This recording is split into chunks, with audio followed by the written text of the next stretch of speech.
Hi hello வணக்கம். நான் கணபதி. எல்லாரும் எப்படி இருக்கீங்க? எஸ்எஸ்சி ஜிடிக்கு சின்சியரா ப்ரிப்பேர் பண்ணிட்டு இருப்பீங்க. நமக்கு நிறைய பேர் ஃபீட்பேக் கொடுத்துருந்தீங்க. சார் நீங்க நடத்துனதுல இருந்து 15 பிளஸ் சம்மு மேல வந்துருந்துச்சு மேக்ஸ்ல இருந்து. ரீசனிங் நீங்க சொன்ன மாதிரியே இருந்துச்சு, ஹெல்ப்ஃபுல்லா இருந்துச்சு. மேக்ஸ் சீரியஸும் ரீசனிங் சீரியஸும் ரொம்பவே கேட்கறதுக்கு ஹாப்பியா இருந்துச்சு. இதே மாதிரி நிறைய பேருக்கு யூஸ்ஃபுல்லா இருந்துச்சுன்னா கண்டிப்பா தெரியப்படுத்துங்க. எனக்கு ரொம்ப ரொம்ப சந்தோஷமா இருக்குது நீங்க எல்லாரும் கிளியர் பண்ணி போறது. ஏன்னா ஒரு சாமானியன் அப்படிங்கிறவன், ஒரு ஆவரேஜ் பர்சன்ஸ், அவன் ஜெயிக்கிறது தான் ரொம்ப ரொம்ப கஷ்டமான விஷயம். அதையே நீங்க செஞ்சு காட்டுறீங்க. அதுக்கு நாம உதவி புரிஞ்சிருக்கோங்கும் போது எனக்கு ரொம்ப ஹாப்பியா இருக்கு. உங்களுடைய வெற்றி தான் என்னுடைய வெற்றி. ரைட், வாங்க நம்ம கிளாஸ்க்குள்ள போகலாம். நாம இன்னைக்கு ஒரு 10 ஒக்காப்ஸ் பார்க்க போறோம். இது அத்தனையும் எஸ்எஸ்சில கேட்கப்பட்டது தான். வாங்க கிளாஸ்க்குள்ள போயிடலாம். ஃபர்ஸ்ட் கொஸ்டின் பொறுத்த வரைக்கும் என்ன அப்படின்னு பாத்தீங்கன்னா, என்ன கேட்டிருக்காங்கன்னா, இது ஒரு ஒன் வேர்ட் சப்ஸ்டியூஷன். எப்படி சார் அப்படின்னா, belonging or pertaining to an individual from birth அப்படின்னு சொல்றாங்க. இது இருக்குல்ல, இந்த இண்டிவிஜுவல் ஃபார்ம் பெர்த் இதை வச்சே நீங்க சொல்லிடலாம்.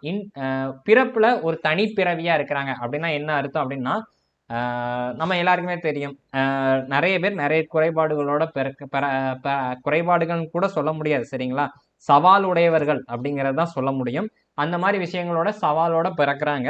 அவங்க எல்லாரையும் நம்ம என்ன சொல்லலாம் அப்படின்னு பாத்தீங்கன்னா, கான்ஜெனிட்டல் அப்படிங்கறதான் சொல்லலாம், சரிங்களா? பிறவியிலேயே ஒரு நோய்வாய்ப்பட்டோ ஏதாவது ஒரு விஷயத்துல மாற்று ஆட்களா, ஆர்டினரி பீப்புளோட மாற்றா பிறக்கக்கூடியவங்களை கான்ஜெனிட்டல் அப்படின்னு சொல்லுவாங்க.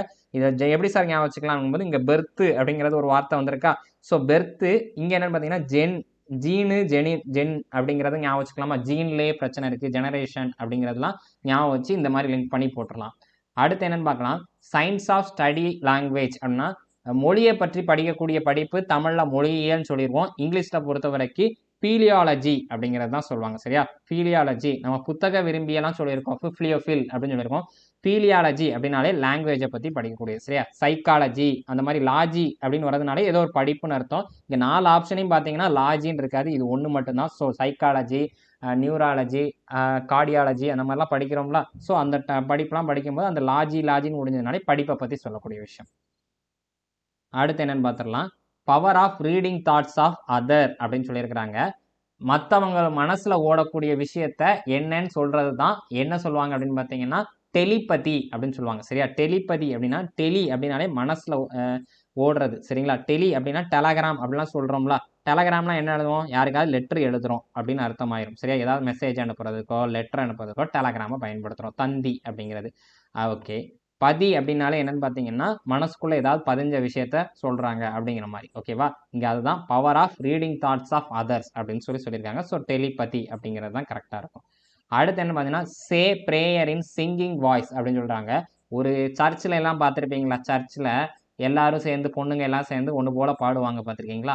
ஸோ அந்த மாதிரி சேர்ந்து ஒரு ப்ரேயருக்காக பாடக்கூடிய பாட்டு என்ன சொல்லுவாங்கன்னு பார்த்தீங்கன்னா சாண்ட் அப்படின்னு. நான் இப்போ தான் சொன்னேன், சேர்ந்து பாடினா அது சாண்டு, சரிங்களா? சேர்ந்து சாண்டு அப்படின்னு ஞாபகம் வச்சுக்கலாம், ஓகே?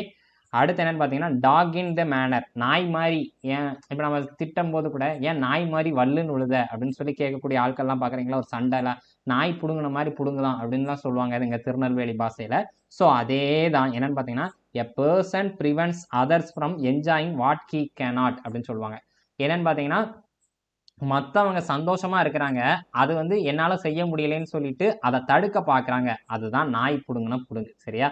நீங்கள் நாயை நல்லா பாருங்க, நாய்க்கு என்னதான் பிஸ்கட் போட்டாலும் இன்னொரு நாய் சாப்பிடும் போது அதுக்கு தனியாவே பிஸ்கட் போடுறோன்னு வச்சுக்கோங்க, இந்த நாய் அந்த நாயை சாப்பிட விடாது, சரியா? நல்லா கவனிச்சு பாருங்க. அதே தான், எனக்கு கிடைக்கக்கூடிய சந்தோஷம், எனக்கு இந்த சந்தோஷம் கிடைக்கலன்னா உனக்கும் கிடைக்கக்கூடாது அப்படிங்கிறது தான், சரியா? ரைட். அடுத்து என்னன்னா, let the cat out of the bag அப்படின்னு சொல்லியிருக்காங்க. என்னன்னு பார்த்தீங்கன்னா, இப்போ உதாரணத்துக்கு இது இடியம்ஸ்னே சொல்லலாம். இதுக்கு முன்னாடி நம்ம டாகை வச்சு பார்த்தோமா, இப்போ என்னன்னா கேட்டை வச்சு பார்க்குறோம், சரிங்களா? டாகை வச்சு பார்த்தோம், இப்போ கேட்டை வச்சு பார்க்குறோம். கேட்டில் என்னன்னா, பேக்குக்குள்ளே வச்சிருந்த கேட்டு வெளியில் விழுந்துருச்சு அப்படின்னு சொல்கிறாங்க. Let the cat out of the bag, சரிங்களா? பேக் ஒரு குள்ள இருந்த ஒளிச்சு வச்சிருந்த கேட் வெளியில் வந்துருச்சு அப்படின்னா என்ன அர்த்தம்? ஏதோ ஒரு விஷயம் வெளியில வருது. To tell a secret carelessly by mistake, அவ்வளவுதான், வேற எதுவுமே இல்லை. ஏதோ ஒரு ரகசியம் இருந்திருக்கு, அதை வாய் தவறி சொல்லிட்டோம் அப்படின்னு சொல்றோம்ல, அதுதான் இதுக்கான ஆன்சர், ஓகே? அடுத்து ஃபைட் த ஃபினிஷ், அப்படி ஃபைட் டு தி ஃபினிஷ் என்னன்னு பார்த்தீங்கன்னா, கடைசியில் சண்டேல என்ன ஒரு ஃபங்க்ஷன் நடந்தாலும் கல்யாண வீடு நடந்தாலும் கடைசியில் சண்டேல தான்ப்பா முடியுது ஒரு ஃபங்க்ஷன் அப்படின்னு சொல்லிட்டு நம்ம நினச்சிருப்போம். சடங்கு வீடு கல்யாண வீடு எதுனாலும் சண்டேல முடியும். ஒரு ஃபங்க்ஷன் நடந்தாலே அதோட எண்டிங் எப்படி இருக்குன்னா ஃபைட்டில் தான் முடியுது நம்ம கல்ச்சரில். ஸோ அதே தான் ஃபைட் டு தி எண்ட், அவ்வளோதான் கரெக்டு. அதுலேயே ஃபைட்னு வந்துருச்சு. அடுத்து மங்கி அரவுண்ட் அப்படின்னு சொல்கிறாங்க சரிங்களா. சுற்றி சூழ குரங்கு கூட்டமாக இருக்குது அப்படின்னா என்ன அர்த்தம் நீங்களே சொல்லுங்கள் பார்ப்போம். வேஸ்ட் டைம் ஹியர் தெர் சரிங்களா. குரங்கு கூட்டமாக இருந்துச்சுன்னா அது கூட டைம் ஸ்பெண்ட் பண்ணுறது வேஸ்ட்டு அப்படிங்கிறது தான் கரெக்டாக புரிஞ்சுக்கோங்க. ஓகே. அடுத்து கம் ஹோம் டு அப்படின்னு சொல்லியிருக்கிறாங்க. கம் ஹோம் டு அப்படின்னா நீ வீட்டுக்கு வா எல்லா விஷயமும் புரியும் அப்படின்னு சொல்லுவாங்களே. இப்போ ஏதாவது ஒரு இடத்துல வச்சு சேட்டை பண்ணுறோம், நீ வீட்டுக்கு வா அப்போனா தான் நீ சரி வருவ அப்படின்னா அப்போ என்ன அர்த்தம், அம்மா வந்து கோவத்தில் இருக்கிறாங்க அப்போனா தான் நம்ம வீட்டுக்கு வந்தால் அவங்களுடைய கோவம் நமக்கு புரியுங்கிறது தான். ஸோ டு அண்டர்ஸ்டாண்ட், புரிஞ்சுக்கிறது, ரைட். ஓகே. அது மாதிரி வீட்டுக்கு வந்தால் தான் ஹோம்ஒர்க் செஞ்சுலாம் புரிஞ்சுக்க முடியும். ஓகே. அடுத்து டி டெஸ்ட் அப்படின்னா என்னன்னு பார்த்தீங்கன்னா ஹேட் அப்படின்னு அர்த்தம் சரியா. இதை எப்படி ஞாபகம் வச்சுக்கலாம், டெஸ்ட்டுனாலே எல்லாருக்கும் பிடிக்காது. ஐயோ இத்தனை டெஸ்ட் வருதே என்ன செய்ய போகிறோம் அப்படின்னு சொல்லி அதை வெறுக்கிறவங்க தான் அதிகமாக இருப்பாங்க. ஸோ ஹேட் அப்படிங்கிறது தான் கரெக்டான ஆன்சர். ஓகே. இந்த 10ம் என்னன்னு பார்த்தீங்கன்னா எஸ்எஸ்சியில் கேட்கப்பட்ட ஒரு கொஷின் தான், ரொம்பவே இம்பார்ட்டண்டான விஷயம் தான். ஸோ அதுக்காண்டி தான் நம்ம போட்டுக்கிட்டே இருக்கிறோம் ஏதாவது. ரைட். மாணவர்கள் அனைவரும் மத்திய மற்றும் மாநில அரசு பணியை பெறுவதற்கு Tenkasi Akash friends IAS academy அன்பான வாழ்த்துக்கள். மறக்காமல் டாப்ஸ் அண்ட் சேனல் சப்ஸ்கிரைப் பண்ணிக்கோங்க. தேங்க்யூ.